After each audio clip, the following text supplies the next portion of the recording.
Hello, internet friends. Welcome back once again, and thank you all so much for joining me here today.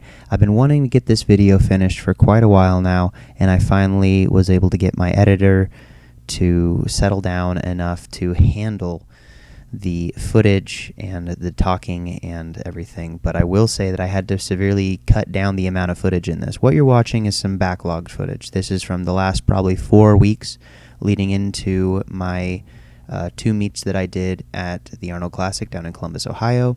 You're going to be watching a mix of lifts, but there is so much that you're not going to be seeing here, and that's kind of really what I want to talk about today. You're going to be seeing a lot. These are some pause squats. You're going to be seeing some big numbers.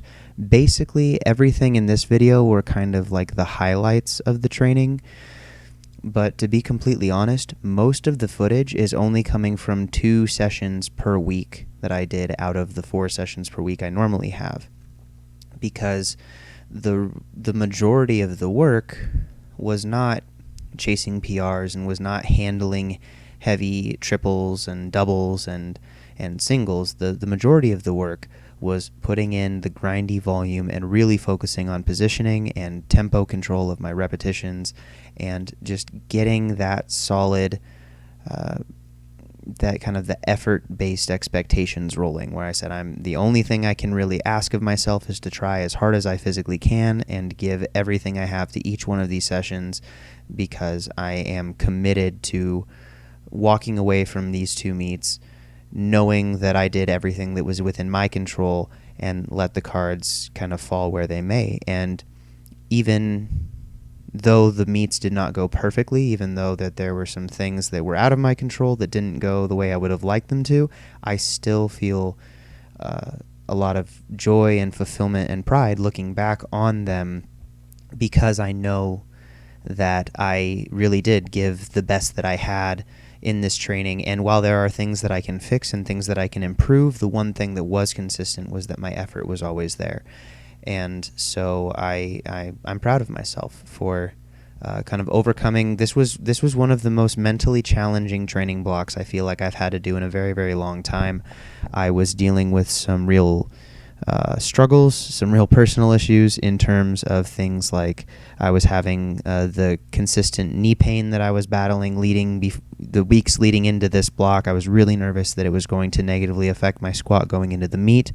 I was adjusting to using the hook grip for my top sets on my deadlifts, which was something that was nerve-wracking because I didn't know really how it was going to work. I kept tearing my thumbs. I wasn't sure how consistent I could be with it, and to be completely honest, that was one of those risks that I needed to take to be able to prove to myself that this is the right decision. And sometimes you have to have a little bit of faith in the decisions that you're making, that they're going to be the best thing for you, and to commit fully to them. Because if you are hesitant, that's when you hurt yourself. That's when things go wrong, is if you're not going as hard as you possibly can in that moment because you're holding back with fear of what could go wrong.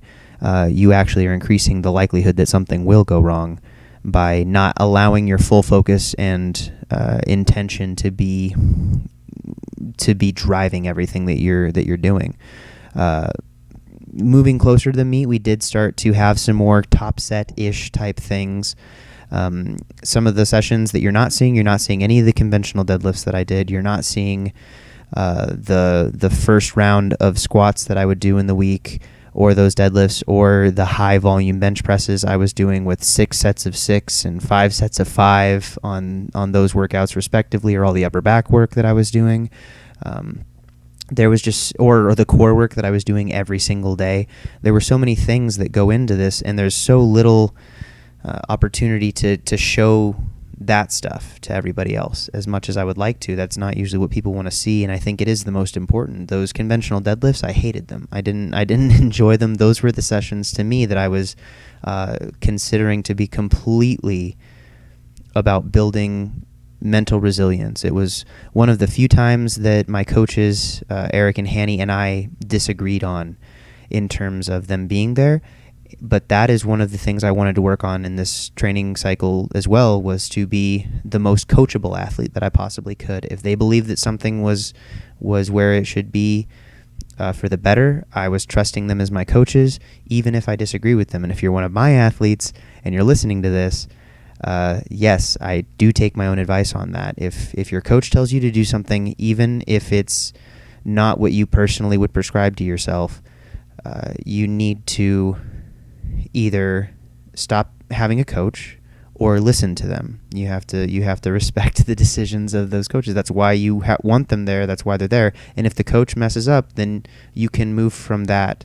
And if Eric or Hanny had messed up, then we could adjust it. But if I was always just defaulting to what I wanted to do anyway, then there's no point in having someone else there in that objective authority position. And I personally feel like that's been very beneficial for me to have someone to pull the reins and keep me from doing the things that I'd want to do that maybe are more emotionally driven and are less logical or less based on what I should be doing and need to be doing to really just put in the work, because there are going to be periods of time in your pursuit for excellence and whatever it is that you're doing or in this particular journey that are not going to line up between the decisions of what you should be doing for yourself and the emotional reactions that you have to the internal states that you're experiencing, where maybe you don't feel good on the day, or maybe you feel too good on the day and you want to go and do something that's a little bit crazy. You have to be willing to not just swallow the ego, but to find the proper balance between pushing yourself hard enough to get better and pursuing improvement aggressively, but also respecting the timeline that you have and respecting that the biggest lifts that you should be aiming to do should be at the meet. And PRing in the gym is an exciting and fun thing. You're going to see a few things coming up that are pretty exciting and pretty fun, but those are not as important if your goal is to perform your best on meet day. It doesn't matter what you can do in the gym if you can't replicate it on the platform.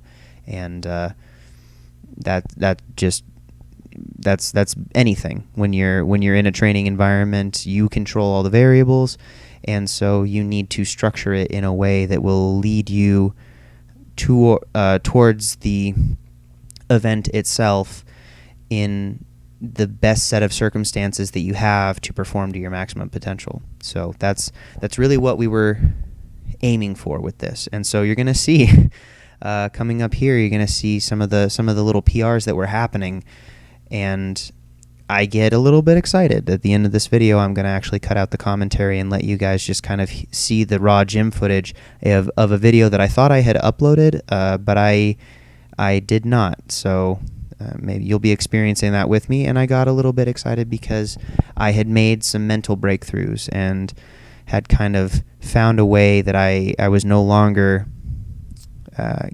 mentally getting in my own way in terms of a bit of a deadlift breakthrough. Right now what you're watching is technically the heaviest raw with knee sleeve squat that I had ever done in the gym. That was 635. That's 10 pounds less than I did at Raw Nationals. That's only 15 pounds less than I'd ever squatted in any raw competition with knee sleeves at any body weight. And then we went in the same session. I thought I was done with 635. I thought that was all they wanted me to do, but Eric and Hanny told me to try 645, and it actually ended up feeling even better. And then at the meet, as you know, we took 650 as a second, and even though I misgrooved it, it still moved well. And unfortunately, I wasn't able to get 672, but I feel very confident that the strength was where I just didn't execute. But that's what happens sometimes. So just because you work as hard as you can, just because you give your best effort, it doesn't always mean that you're going to get the result that you would like. But the best way to assure that you're going to be able to kind of live with whatever those results are is to make sure that you're committing to doing the best that you can no matter what. What you're watching now is going to be the last deadlift session that I had before the meet. That was a 720-pound beltless double. That is the most I have ever touched for beltless work, and that is definitely, I think that's actually a double PR on the stiff bar. And then we moved into this 745 that Eric called on the night, and right there I wanted to take it for a double so bad. That was a huge mental block break. And then I took 380 later in the session, but I'm going to cut the commentary now so you guys can watch it. Thanks for watching, and I'll talk to you very soon.